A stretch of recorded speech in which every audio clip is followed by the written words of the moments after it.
Assalamualaikum warahmatullahi wabarakatuh. Waalaikumsalam. Dan sama-sama kita hormati Bapak Abdul Majid selaku Ketua MKPS, Bapak Ibu sekalian, rekan-rekan pengawas SMP Kota Banjarmasin yang berbahagia, untuk membahas tentang penilaian kinerja kepala sekolah, dan nanti kita selanjutnya akan membahas tentang penilaian kinerja guru.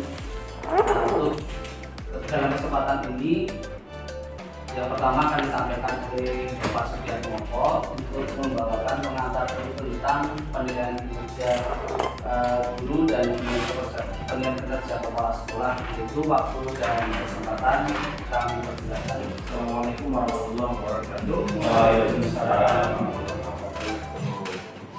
Bismillahirrahmanirrahim. Alhamdulillah, nahmaduhu wa nasta'inuhu wa nastaghfiruhu wa na'udzu billahi min shururi anfusina wa min sayyiati a'malina, may yahdihillahu fala mudilla lahu. Izinkan saya memberikan beberapa informasi, bukan dalam rangka menggurui, tapi kita sama-sama mengkaji ulang, men-share bagaimana penilaian kinerja guru dan kepala sekolah yang akan kita laksanakan nanti. Itu langsung saja. Profil guru dan kepala sekolah itu menuju pada profil pelajar Pancasila, baik kepala sekolah maupun profil gurunya. Ada 6. Kemudian beberapa program yang on progress sekarang terkait usaha mewujudkan profil guru dan kepala sekolah.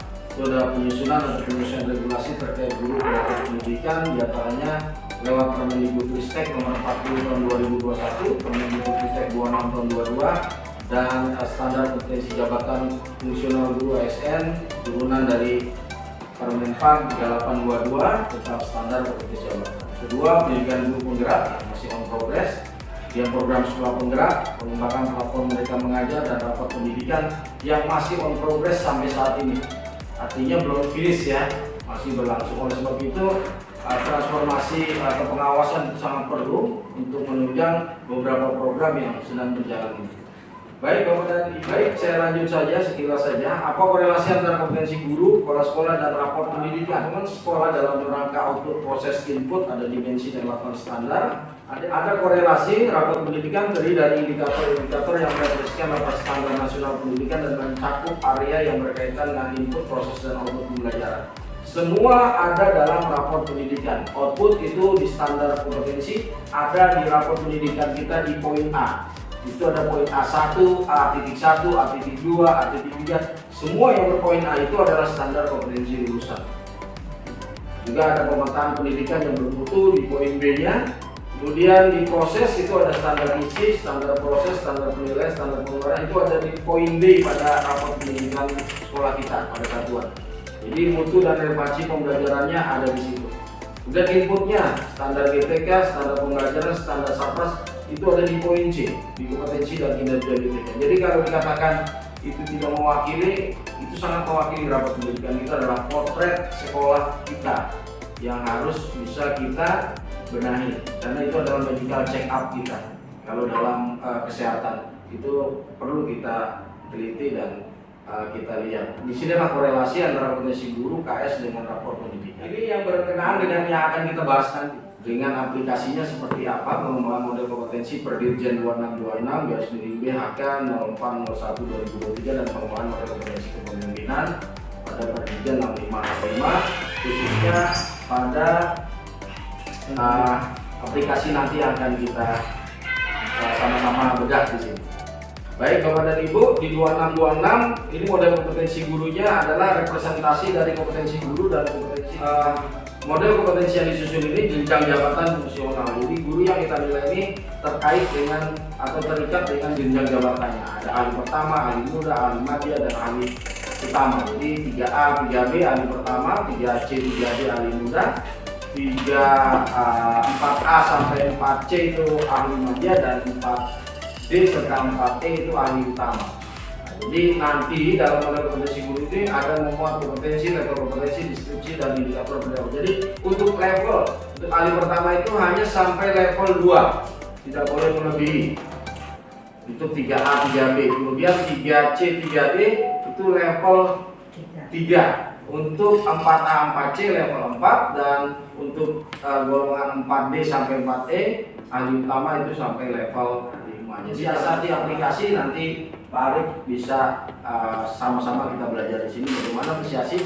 Oh dia masih ke level 1 gitu. Nanti kita teliti di mana di kompetensi 4 kompetensi yang ada, yaitu kompetensi pedagogik, kompetensi profesional, kompetensi sosial, dan kompetensi kepribadian. Yang 4 kompetensi guru itu kita telah dan pilah satu-satu.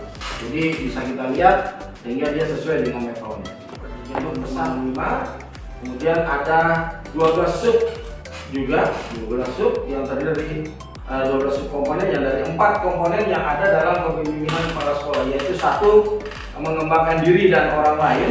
Itu nanti poin-poinnya dibagi menjadi menunjukkan praktek pengembangan diri, menunjukkan kematangan spiritual moral, yang nanti untuk memimpin manajemen terbagi menjadi 2 sub komponen, dan memimpin pembelajaran 4 sub komponen, dan memimpin pengembangan sekolah ada 2 sub komponen, sehingga total 12 sub komponen yang akan kita teliti dalam PKKS sesuai dengan Perdijen 6565 pasal 5 ayat 3. Dan ini nanti model kompetensi PKG yang akan dibahas oleh Pak Arif dan kita bersama.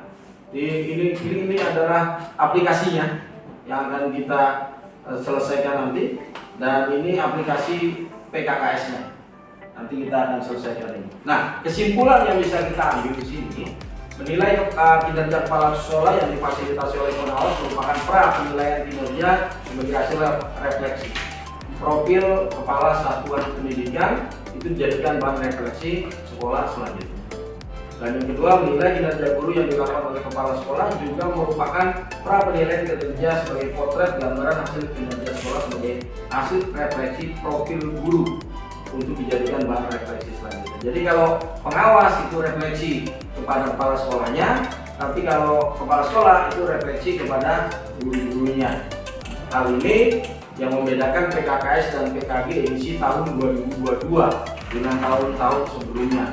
Bukan penilaian akhir, namun sebagai bahan kajian untuk merefleksikan tentang hal-hal kompetensi tersebut sebelum penilaian akhir kinerja atau SKP. Jadi sebagai bahan kepada ini, sebagai bahan refleksi. Jadi kalau ada pertanyaan, apakah ini menentukan, bisa untuk menyumbang penilaian akhir kinerja atau SKP daripada Bapak Kepala Sekolah dan daripada Bapak dan Ibu.